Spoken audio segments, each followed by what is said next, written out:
In 1999, after learning about so-called crush videos, the United States Congress passed a law banning all depictions of animal cruelty in interstate commerce. 5 years later, the first person ever was charged under this law for selling dogfighting videos. Now, the Supreme Court is deciding whether or not this law violates the First Amendment to the Constitution.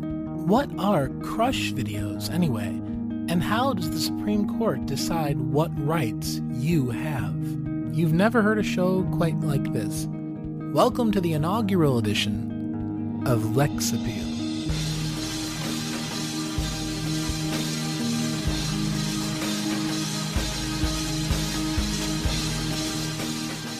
My name is Matt Schwartz, and I'm sitting here with, what's your name? I'm Ben Steffens.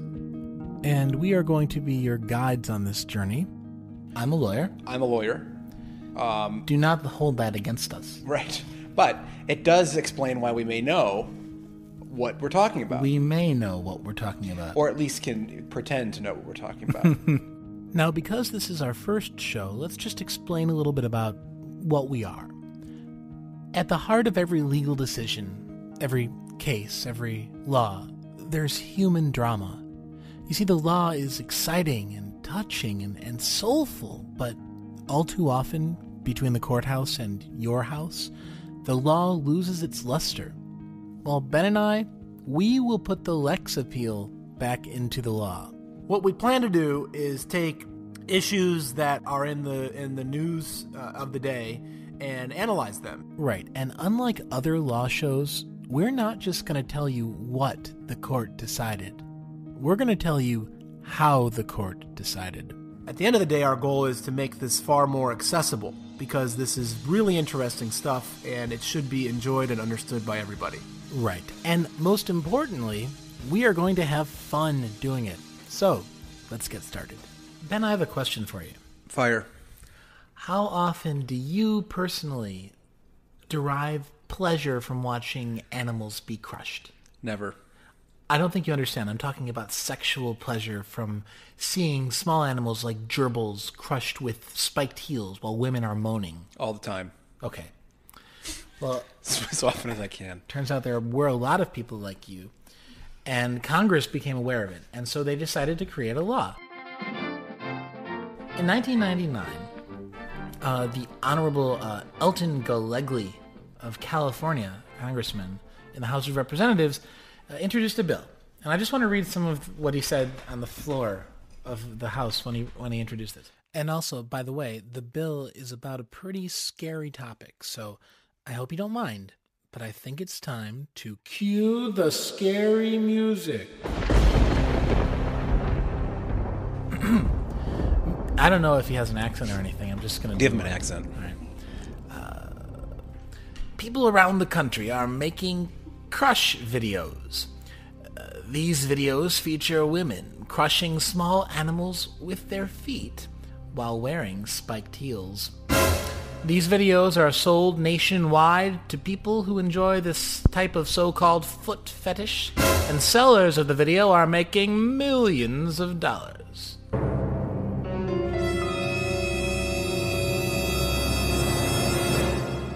Millions, Ben. Millions.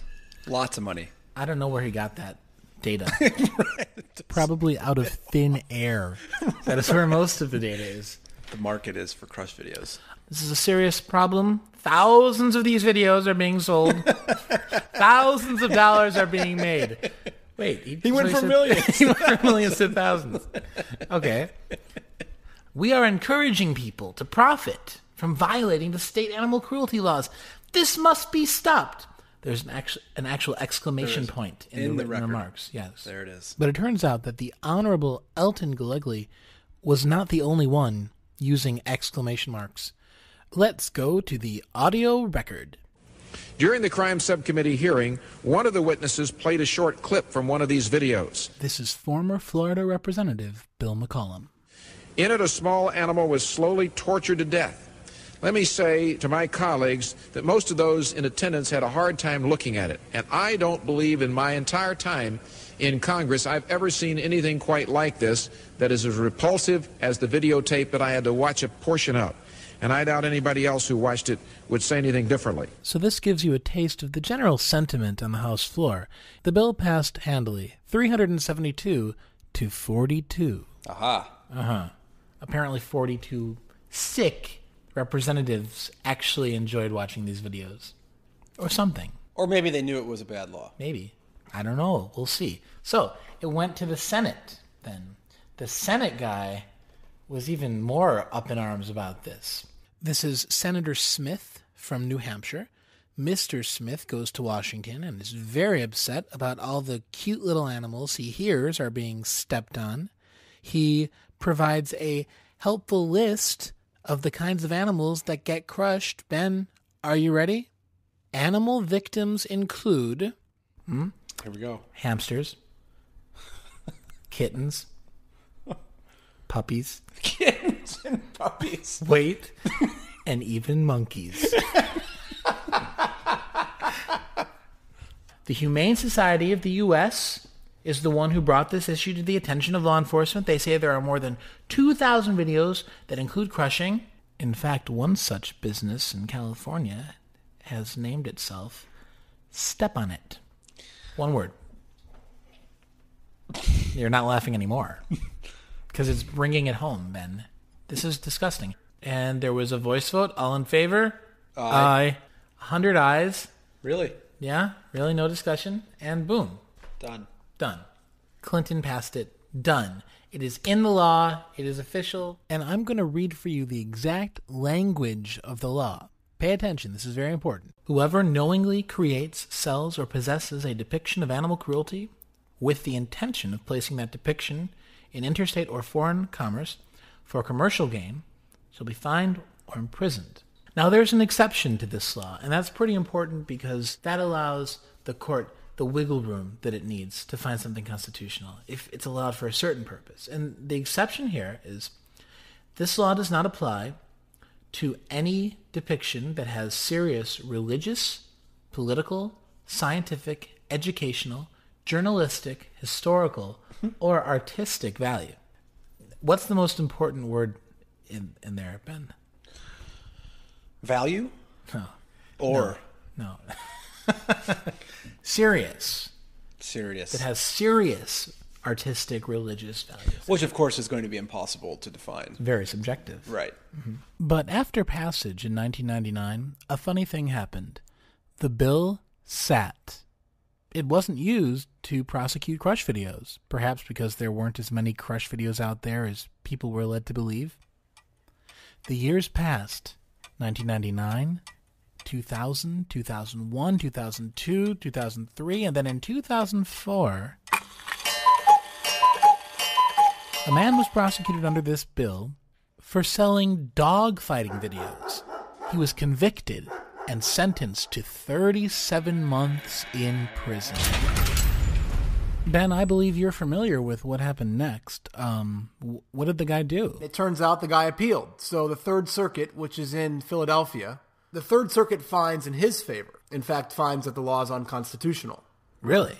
Yeah, but then the government appeals that decision. This just never ends. How many times can they appeal this, Ben? This will be the last appeal. Why? So this is it? Why is it the last appeal? Because it's going to go to the Supreme Court. And once it gets to the Supreme Court, then that's it. That's the big kahuna. It's the big kahuna. It's the big pie in the sky. And they're going to decide if the law is constitutional.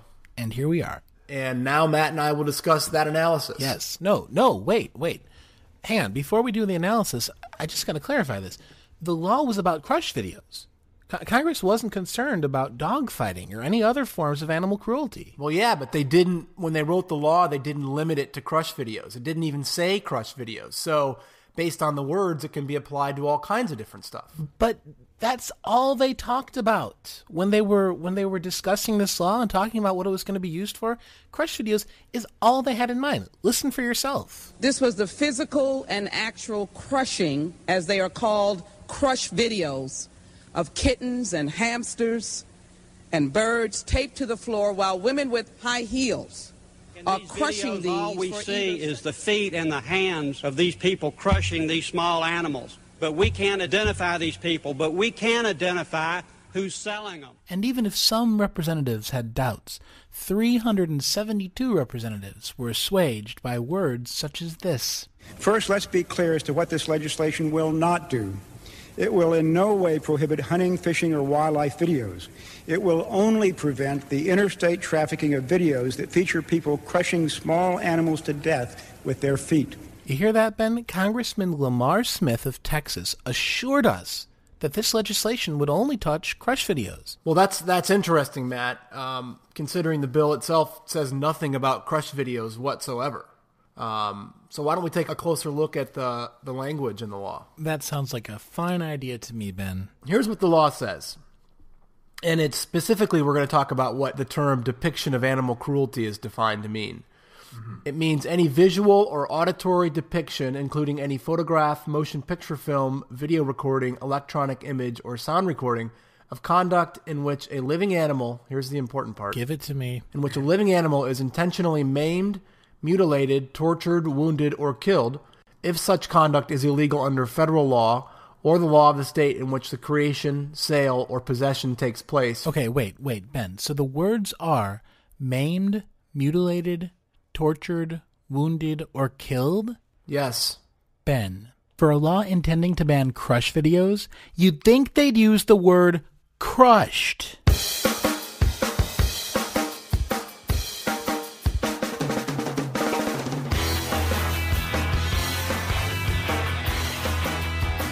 I'm here with, what's your name? Hillary. Hi, Hillary. What does the First Amendment mean to you? I believe that freedom of speech should be granted to all, as the First Amendment states. However, I'm torn. Really?